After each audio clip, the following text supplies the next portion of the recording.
Okay.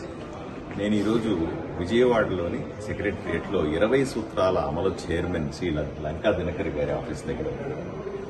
కేంద్ర ప్రభుత్వం ఇచ్చేటువంటి రకరకాల పథకాలు, పేదరిక నిర్మూలన సరే, రైతు సంక్షేమమైనా, కార్మిక సంక్షేమమైనా సరే, ఆరోగ్యమైనా సరే, ఇవన్నీ కూడా 20 సూత్రాలు కేంద్ర ప్రభుత్వం పరిధిలో రాష్ట్రంలో అమలవుతాయి. రకరకాల పథకాలు అమలవుతాయి.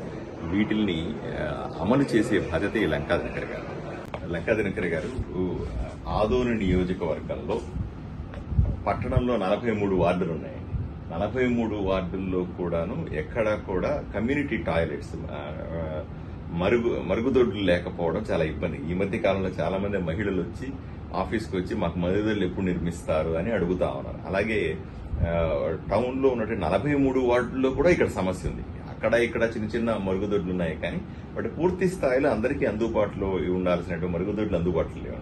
గ్రామాల్లో మాకు 43 గ్రామాలు ఉన్నాయి. 43 గ్రామాల్లో కూడా మరుగుదొడ్లు లేవనే సమస్య పెద్దది కనబడతాం.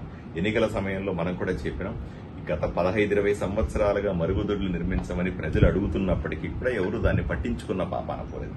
అందువల్ల దయచేసి మిమ్మల్ని రిక్వెస్ట్ చేస్తా ఉన్నాను, ఆదోని ఎమ్మెల్యేగా ఉత్తరం రాస్తా ఉన్నాను, దయచేసి మాకు మరుగుదొడ్ల నిర్మాణానికి అటు 42 వార్డుల్లో టౌన్లో కానీ 43 గ్రామాల్లో కానీ మరుగుదొడ్లు నిర్మించడానికి ప్రత్యేకంగా నిధులు కేటాయించాల్సిందిగా మీరు చర్యలు తీసుకోవాలని మీకు నేను ఉత్తరం రాస్తున్నానండి. తప్పనిసరిగా అండి. ఏదైతే గౌరవ మున్సిపల్ శాఖ మంత్రి వారికి ఈ యొక్క మీ రిప్రజెంటేషన్ వారికి పంపిస్తాము.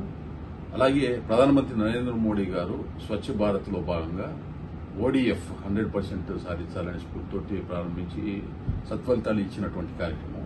ఆదోళనలో కూడా తప్పనిసరిగా అర్బన్ లో అలాగే రూరల్ లో మీరు ఏదైతే రిప్రజెంటేషన్ ఇచ్చారో దాన్ని అర్బన్ కి సంబంధించి మున్సిపల్ శాఖ మంత్రికి, అలాగే రూరల్ కి సంబంధించి పంచాయతీ శాఖ మంత్రి ముఖ్యమంత్రి పవన్ కళ్యాణ్ గారికి ఇద్దరికి కూడా వారికి ఈ యొక్క రిప్రజెంటేషన్ పంపిస్తాము.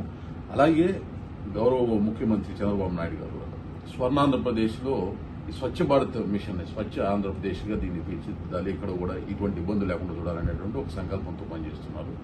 ఆ స్ఫూర్తికి మీరు ఏదైతే ప్రతిబింబిస్తూ ఈ యొక్క వినతి పత్రాన్ని ఇచ్చారో సంబంధిత శాఖలకి పంపించి తక్షణం ఈ యొక్క కార్యక్రమాన్ని ముందు తీసుకెళ్లేదు.